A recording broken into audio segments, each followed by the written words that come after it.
महाराज जी के श्री चरणों में अपना प्रणाम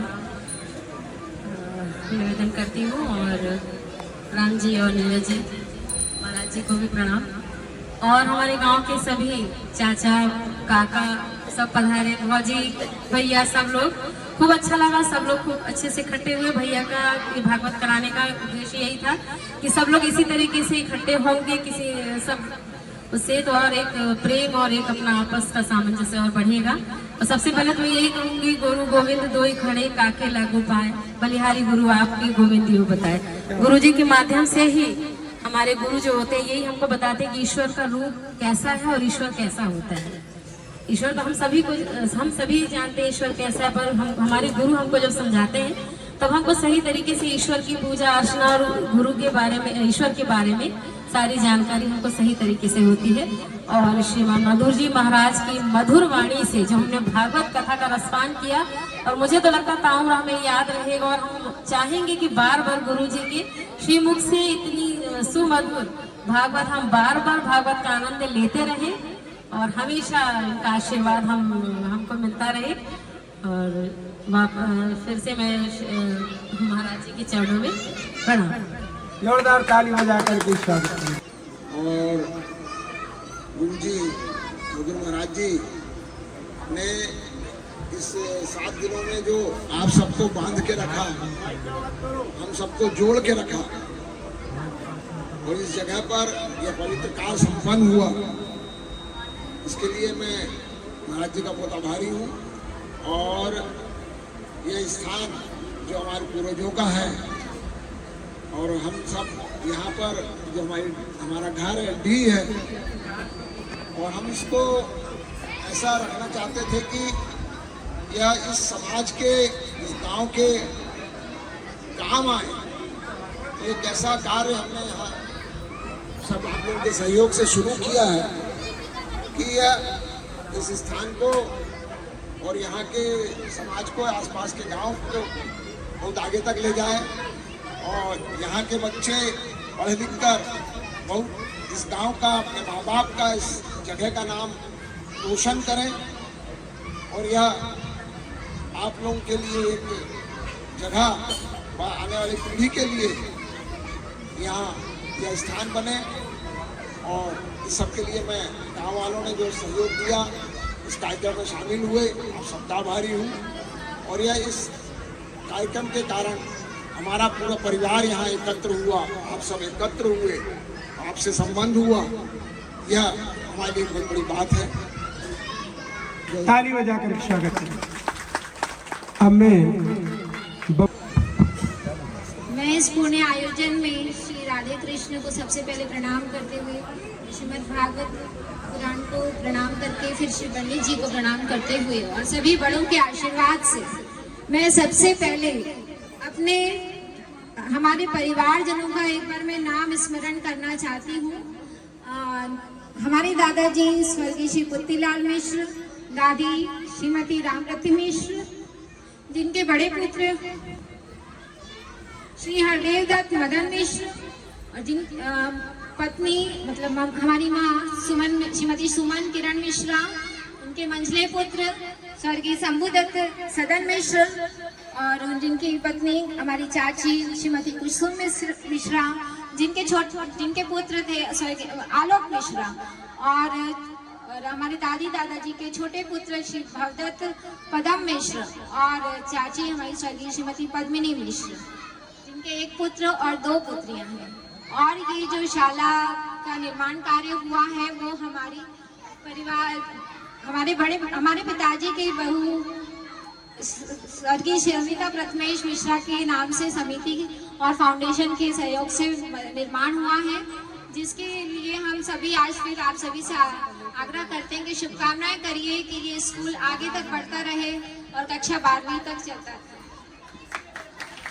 इन 7 दिनों में ऐसा लगा कि भगवान जी हमारे घर पधारे थे। उनको मेहमान तो नहीं कहेंगे पर विदा उन्हें करना पड़ेगा आज के बाद, पर वो यहाँ हमारे हृदय में, हमारे परिवार में अपना आशीर्वाद देकर जाएंगे और इस आयोजन की वो 7 दिन की यादें देके जाएंगे।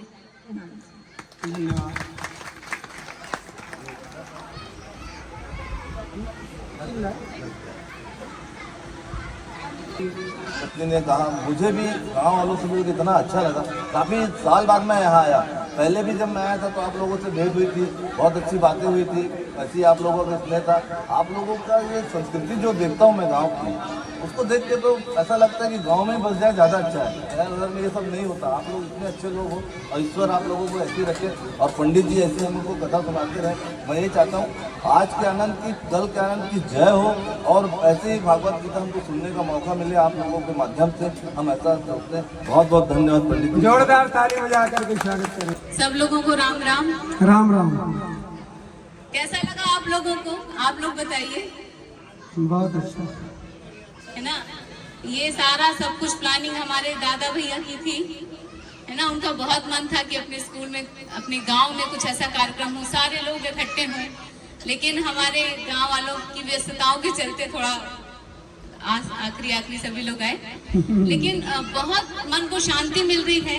तो जितनी ज्यादा झंझटें उलझने जो भी थी, एकदम ऐसा लग रहा है सब मन शांत हो गया। दोबारा से सब कुछ करने की हिम्मत आ गई कि सबको संभाल लेंगे, है ना।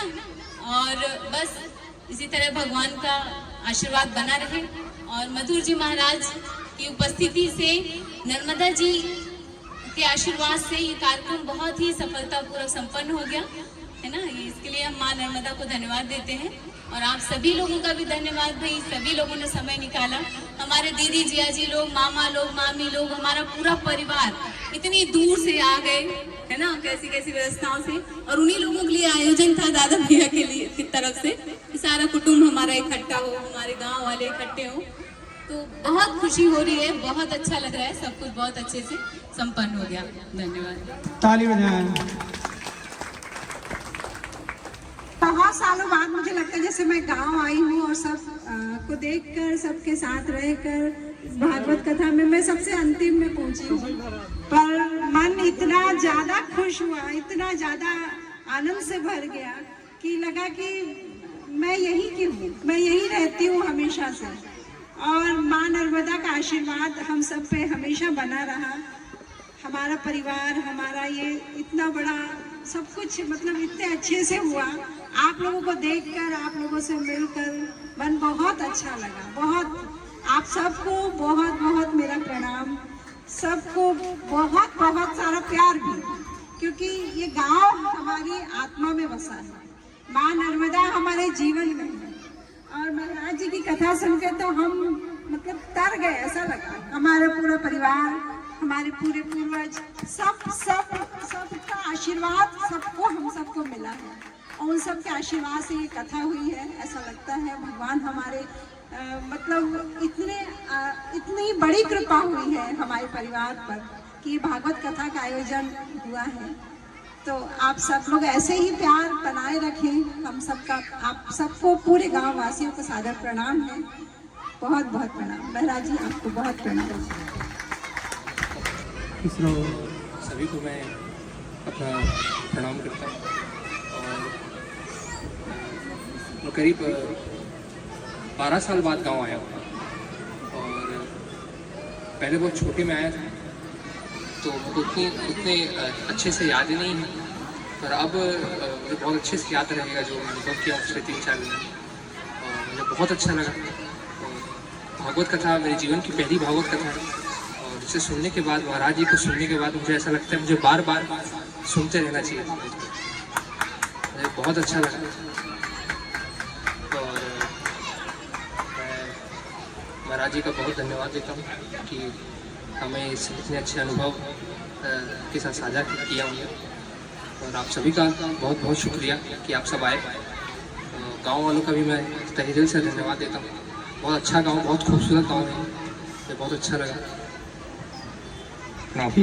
जोरदार ताली बजाएं। मेरा सत नमन और माँ नर्मदा के को भी मैं सत नमन करता हूँ। हमारे ग्राम में जितने भी बाहर से उपस्थित गणमान्य नागरिक पधारे, वो हमारे लिए बड़े सौभाग्य की बात है कि इस तरह से कार्यक्रम हमारे ग्राम सकरी में आयोजन रखा गया और बहुत ही मधुर स्वरों के साथ श्रीमद् भागवत पुराण का आयोजन किया गया, जिसमें हमारे लिए एक नया जीवन ये प्राप्त हुआ। हमारे लिए, हमारे गांव के लिए, हमारे बाल गोपाल के लिए और इस तरह से कार्यक्रम अगर होता रहेगा तो निश्चित है कि हमारे गांव में एक नया ज्योति जलेगी और निश्चित हम जो है एक अच्छे मार्ग पर जाने के लिए हमेशा अग्रसर होंगे। और मैं महाराज जी से यही निवेदन करता हूँ, यही आशीर्वाद चाहता हूँ कि हम पर जो है तो हमेशा कृपा बनाए रखें। मैं इतना कह करके और अपना स्थान ग्रहण करता हूँ। जय हिंद, जय भारत, जय श्रीमद् भागवत, जय। अब हमारे छोटे भैया विवेक मिश्रा जी 2 शब्द। इसके लिए हम लोगों ने कभी कल्पना नहीं करी थी कि ये हमारे परिवार में कभी होगा। सपने में भी भूल से कल्पना नहीं हुई थी। और माँ नर्मदा जी की कृपा से हमारे बड़े भैया प्रथमेश मिश्रा दादा भैया के मन में विचार आ गया और इतने सुंदर ढंग से महाराज जी के मुख से भागवत महापुराण की कथा सुनी। नीरज भैया, राम भैया, ऐसा लगे ही नहीं इन लोगों को देख के कि ये कोई और है। ऐसा लग रहा था ये हमारे पिताजी के छोटे भाई हैं और उनके बच्चे हैं। इनके व्यवहार में जरा भी नहीं लगा कि कोई वीआईपी ट्रीटमेंट देना पड़ रहा हमको। इतने सहज, इतने सरल मैंने आज तक नहीं देखा। हम सुनते थे, मैं भागवत के नाम से डर गया था थोड़ा कि महाराज जी कोई आएंगे उनको वीआईपी ट्रीटमेंट देना पड़ेगा, बहुत नरेंद्र मोदी जैसे। पर महाराज जी ने बिल्कुल एक क्षण के लिए भी आवाज़ नहीं होने दिया और दोनों छोटे भाइयों ने कि वो हमसे अलग है, हमारे परिवार के ही सदस्य हैं महसूस हुए और अब वो बन गए हमारे सदस्य परिवार के। तो महाराज जी हम पिताजी के छोटे भाई बिल्कुल ऐसा लगे नहीं रहा। अब विदाई की बेला आ रही है तो मन बहुत द्रवित हो रहा है अंदर से। आंखों में आंसू बाहर आने के लिए बेताब हो रहे हैं पर मैं निकाल नहीं पा रहा हूँ। पर और क्या कहूँ, हमारे बड़े भैया, दादा भैया, उनने और हमारे सभी भाई बहनों की मेहनत से इतना सुंदर घर और स्कूल का निर्माण हुआ। उन लोगों की अगर इच्छा शक्ति नहीं होती, खासकर दादा भैया की, तो ये इतना सुंदर नहीं बन पाता, ये स्कूल चालू नहीं हो पाता, ये घर इतना सुंदर बन नहीं पाता और महाराज जी के दर्शन नहीं हो पाते, दोनों छोटे भाइयों के मिलन नहीं हो पाता। तो इसके लिए अपने बड़े भाई को कोटि कोटि धन्यवाद भी दूं तो वो भी कम है। वो मेरे लिए राम जैसे हैं पर मैं कभी उनका लक्ष्मण नहीं बन पाया।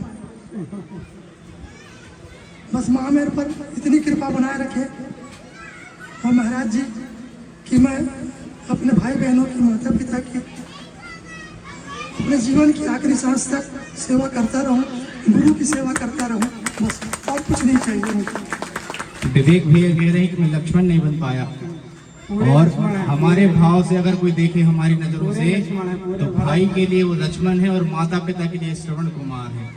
जोरदार ताली बजाइए, जोरदार ताली बजाइए। बहुत बहुत धन्यवाद। अब आगे का कार्यक्रम